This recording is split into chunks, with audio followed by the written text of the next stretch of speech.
Hi, welcome back to The Benefits of Being an Octopus by Anne Braden. Okay, Google, set a timer for 15 minutes. All right, 15 minutes, and that's starting now. We're picking up on page 149. When we get home to the trailer, Lenny is closed off in his bedroom instead of at work, and Frank says something about him being sick. So I herd my screaming monkeys into our bedroom for our easy cheese picnic to keep them from waking him up if he's sleeping. And we have a happy whispering time making an easy cheese A for Aurora, and an easy cheese B for Bryce, and an easy cheese H for Hector, and an easy cheese Z for Zoe, and an easy cheese E for easy cheese. But it doesn't last. Bryce wants to make an S for stupid, and then things get worse from there. They yell at each other. They yell at me. They yell at the bedroom lamp because they don't like its shape. Because they couldn't be upset about something rational, like Frank's constant smoking, or the fact that the three of us have to share a room together. No, it's the shape of the bedroom lamp that's the real evil in the world. We get to have hamburgers for dinner, though, because at least there's plenty of ground beef. When they're finally asleep, thankfully Frank's angry news program works even better than a story tonight, I carry them one at a time from the couch into their bed. I stare at their faces next to each other on the pillow, so quiet and peaceful, before any of Bryce's nightmares have had time to grab hold. And then I find myself digging down through a pile of stuff on the floor until my hand closes around their comb. I perch on the side of their bed, and even though it risks waking them up, I can't help myself. I start combing their hair. I comb all the hair I can reach, and then I shimmy some more of Aurora's out from where it was smushed against a pillow and comb that too. Even though their hair will be back to being all ratty in the morning. Even though it won't be enough to stop other kids from saying things about them. Still, I comb. When I finally head back out to the main room, Frank has fallen asleep. I turn off the TV, and as soon as the sound cuts out, I hear something else. Voices through the wall. It's my mom and Lenny arguing again. They've been in there together since dinner, so she could supposedly take care of Lenny. The voices don't sound like anyone is sick, though. A moment later, I'm climbing back up onto the washing machine and putting my unblinking octopus eye against the hole. Lenny is pacing again. You're the one who's got to answer for all of this. What was I supposed to think when I got into the car to drive to work and it's almost on empty? How far can you drive in the 2 hours between my jobs? My mom is already crying. I had to go to the pharmacy, and then to the grocery store, and then there were problems with our EBT card, and I had to hurry back home to get some paperwork for them so it'd go through. And I didn't think to look at the gas tank because I thought it was real important to buy ground beef. Yeah, you didn't think, did you? You never do. And now we're out $270 a week because of you. Wait, $270 a week? Did Lenny lose his job? My mom is shaking her head. I don't see how the gas has anything to do with... I had to drive to work on fumes. My girlfriend couldn't even do a simple thing like not use up all the gas in the car. And I'm somehow supposed to stay calm after that when I've got a patient yelling at me that the trash smells? Who wouldn't snap back? My mom swallows. But you didn't have to get so upset. You know you can't yell at a patient like that because then what? Is Little Miss Clueless going to tell me what I should have said instead? I cringe as I watch my mom, Little Miss Clueless, shake her head as she turns to face the wall. Her mouth is stretched out like it's all she can do to hold back a mountain of sobbing. Little Miss Clueless. And then I realize, Lenny is saying that on purpose. He knows what he's doing. He's discrediting his opponent. Cry me a river, why don't you? He sneers. You just want to manipulate this whole thing so it looks like it wasn't your fault. Well, sorry. A million tears don't change anything. They don't change reality. Whose reality? What are we gonna do? My mom murmurs into the wall. I was just about to start saving up for the down payment on a new washing machine, but you should have thought of that when you used up all the gas in the car. I just thought, what? What did you think? I just thought you said I should get more ground beef. How dare you try to turn this around on me? snaps Lenny. When did I say that you should use up all the gas in the car just to buy stupid ground beef?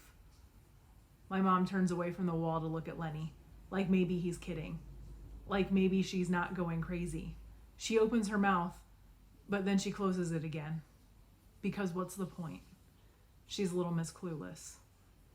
I press my hand against my octopus tattoo. No, she isn't. Chapter 18. The next morning, it's not snowing exactly, more like icing, and the wind is squeezing between the tightly packed trailers. Up ahead, I see Silas coming down his trailer steps. He has his hat pulled down low, mute mode style, and slowly plods forward, a death march to the bus stop. If he was the shooter, the school or the police haven't been able to prove it yet, because he wouldn't be walking to the bus stop at all. He'd already be on his way to juvie. But that hardly matters because the judgment has already been handed down.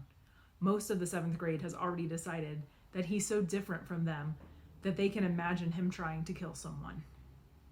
And why not lump in the rest of us dumb as rock monsters? Clearly, we're not fit to breathe the same air as them. And what if they're right?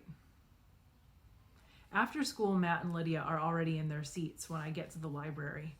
This time, in the empty space in the middle of the library, there are 2 lone music stands facing each other. So, today, Ms. Rochambeau starts off, you'll have just 10 more minutes in your table groups to prepare your arguments, and then we'll get to our first mock debate. She walks over to the music stands. These are our podiums, but no pressure. You don't have to sing. She's made a joke, but she's the kind of person who doesn't even crack a smile, so it's not that obvious. Kyla raises her hand. Ms. Rochambeau, are we just supposed to talk about regular people killing people, or are we going to talk about the times when cops kill people, like black people specifically? I look at her. Really? Cops don't kill people, do they? Life is hard enough as it is. Ms. Rochambeau raises her eyebrows, but it isn't the raised eyebrow of disappointment. It's more like a raised eyebrow of very impressed. That's a very good question, and you can most definitely bring it up in your debate. She pauses and looks at the rest of us. Maybe we should even have our next debate topic focused entirely on that.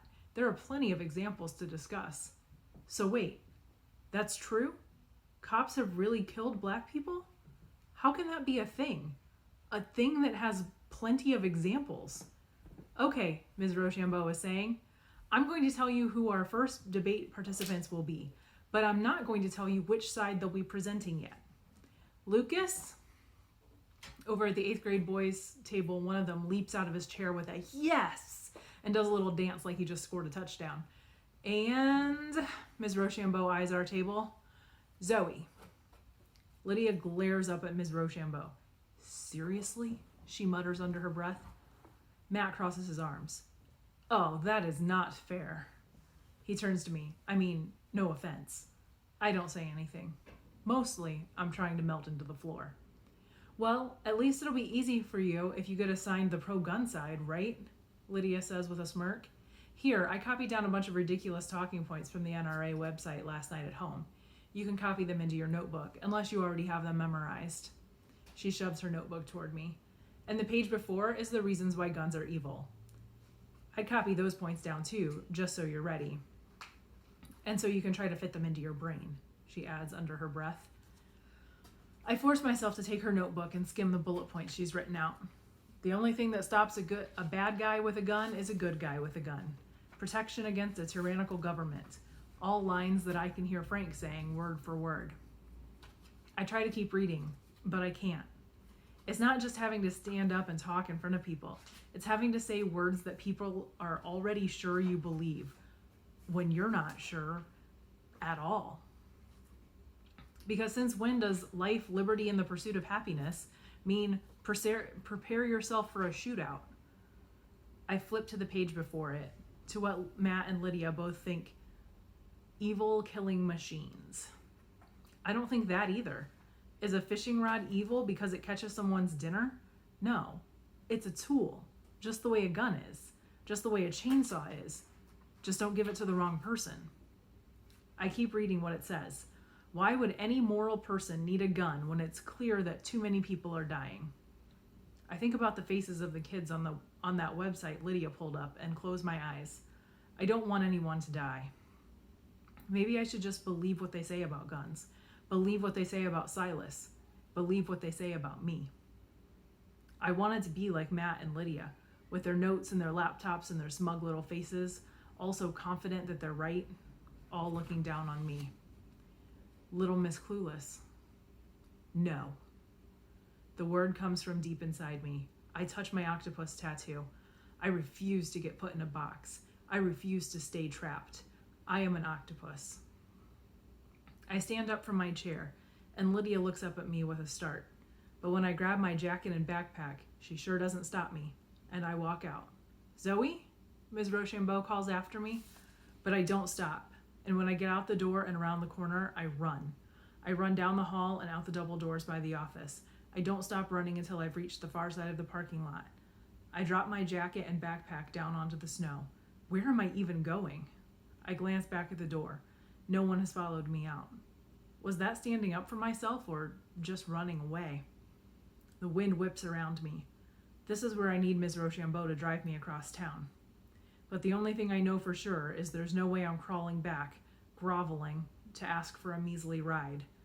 I pick up my coat, pull it on, and then I swing my backpack over my shoulder and shove my hands in my pockets.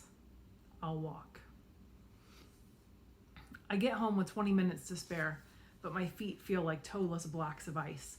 All I want to do is curl up on the couch and watch that Angry Guy news program with Frank, except he isn't here. And then I remember it's the monthly bingo tournament at the senior center. I look around at the perfectly aligned end tables and the alphabetized collection of DVDs, but instead of feeling good, all I feel is Lenny. And those words, Little Miss Clueless, like a giant foot on top of us. Who cares if his feet are clean and his toenails are clipped just so? Who cares if his movies are alphabetized? Who cares if his undershirt drawer is perfectly organized? I push into Lenny's bedroom without even taking my coat off and pull open that stupid undershirt drawer. And before I even know what I'm doing, all of my tentacles are grabbing at the shirts, pulling them out of their perfectly folded squares, yanking them out and flinging them around the room. The perfectly organized room where he tells my mom and convinces her that she's worthless. I fall back onto the bed amid the scattered undershirts and squeeze my eyes shut. My mom was right, of course. Nothing's going to change. Why can't I just accept that? I turn and glare at one of the undershirts next to me. Like I have to pick up all these undershirts. Like I have to pick all of these undershirts back up because otherwise he's just going to take it out on my mom. I can't glare at them hard enough. I want to squirt my black octopus ink all over them. I finally push myself up to sitting. I pull the closest undershirt over and smooth it out like he does to get ready to fold it. It isn't until I see spots of wetness dotting the undershirt that I realize I'm crying. I fold every single one of those stupid undershirts. I fold them into those stupid squares he cares so much about, and I hate myself for doing it. I turn back to the open drawer. That's when I see it. In the far back corner, tucked under the only remaining undershirt, a piece of paper. As soon as I've got it partway open, I know exactly what it is. The form for the power company. The one my mom spent a whole day filling out. The one that Lenny swore he turned in. But why wouldn't he turn it in? When not turning it in, let me try that again. But why would he turn it in? When not turning it in would be such a good reminder for my mom of her incompetence. My hand is shaking as I fold it up and stuff it in my back pocket, but this time it's a good kind of shaking. Because when I watch my mom argue with Lenny, it's like watching her try to grab hold of a blob of grape jelly. No matter where she tries to grab it, it splurches out around her fingers. But this is the evidence that supports her position. The blob of jelly has become a solid Jell-O popsicle. Not only can you pick it up, but you can wave it around. And that's what I intend to do. Chapter 19. When I get to the pizza pit, Connor is sitting in a booth with one of the regulars and has Hector on his lap. My mom comes out of the kitchen when she hears the bell of the door jingle. She reaches for the menus like she's ready to seat me before she realizes it's me. Oh, She glances back at Connor. I thought today was one of your get home late days. It was, I say, but I'm here now. I need to talk to you. What? What's wrong? I was thinking we could go somewhere private, I say, looking around. Maybe the bathroom? My mom glares at me because clearly I've done something horrible to warrant having to hide in a bathroom to talk about it. She drops the menus back onto the hostess stand. You've only got 3 minutes. And I guess we'll have to find out next time what Zoe's gonna say.